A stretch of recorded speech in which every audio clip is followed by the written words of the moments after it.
So, what's up guys? Hello, good morning, good afternoon, and good evening. Sumurak Luna here. And for today, kakibat natin ngayon. Kali and coffee lang naman. Shoutout ulit sa inyo guys, napakasarap na kape. Solid. So guys, ayan, kakauwi ko lang galing sa family day out namin. Nanood lang naman kami ng sine, and pagpunta namin sa landmark, yun, nabudol tayo guys.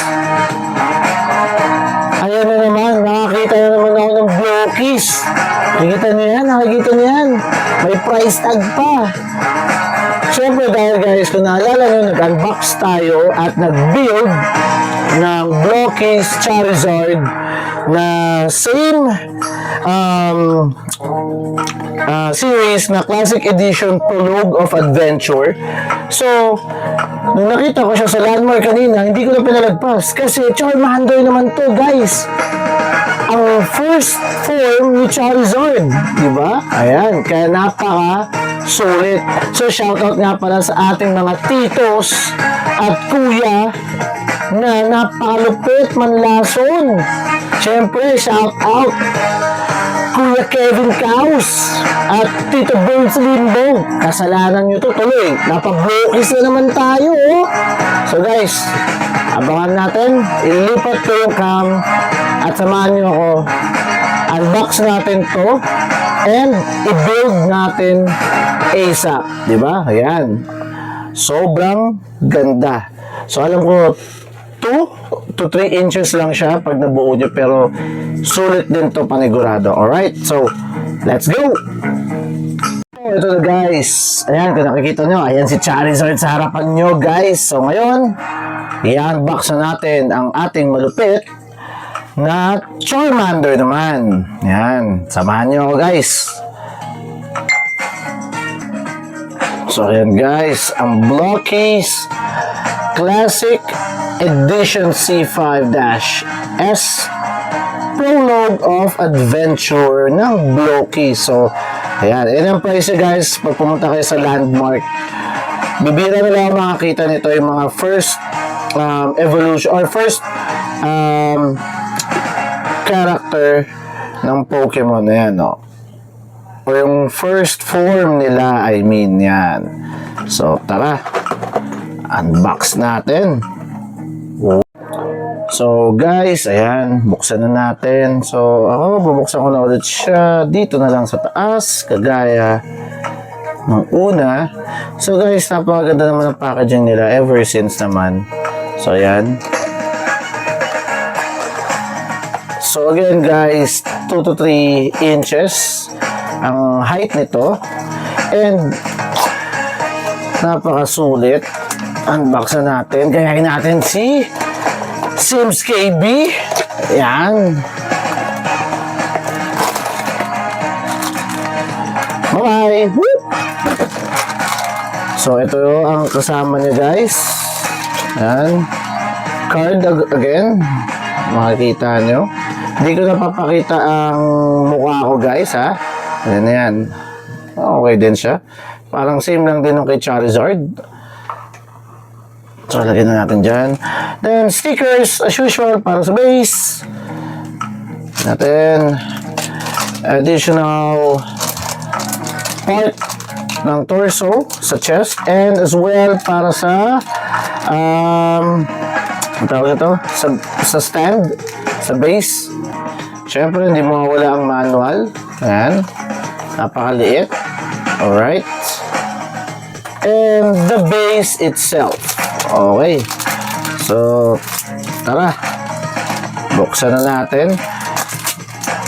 And most likely guys, di na ako magsasalita dito after natin buksan lahat. Dahil, kung pag medyo more than 3 minutes na ang video, ita-timelapse ko na lang guys. Para walang problema. Okay? So, shout out ulit sa mga tito and kuya natin, napakalupit manlason. Siyempre, Kuya Kevin Caus ng Tisoy Hunter. Ayan, follow nyo rin sila sa Facebook, guys. Napakalupit niya ni Tisoy. Tisoy Toy Hunter, ni Kevin Caos. And syempre, si Burns Limbo. Yung dalawa na yan, napakalason talaga sa Blue Keys. Wala akong masabi, mga pre. Okay, build na tayo, guys. Let's go!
Yan siya, guys.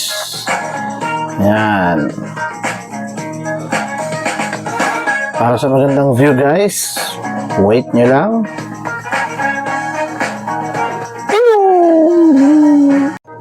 So guys, ito na yung finished product. After natin buuin si Charmander ng Blow Keys. Ayan. So napakaliit lang niya. Napakasimpleng gawin.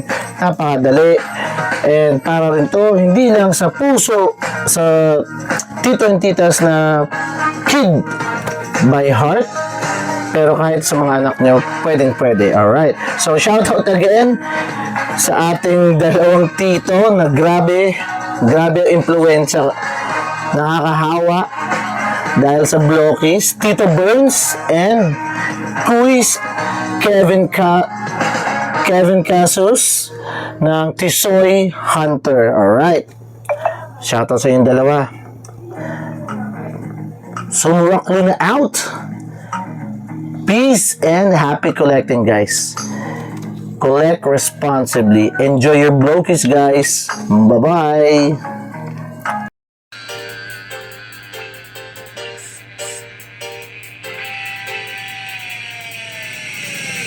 Wanna be the very best, like no one ever was. To catch them is my real test. Train them is my cause. I will travel across the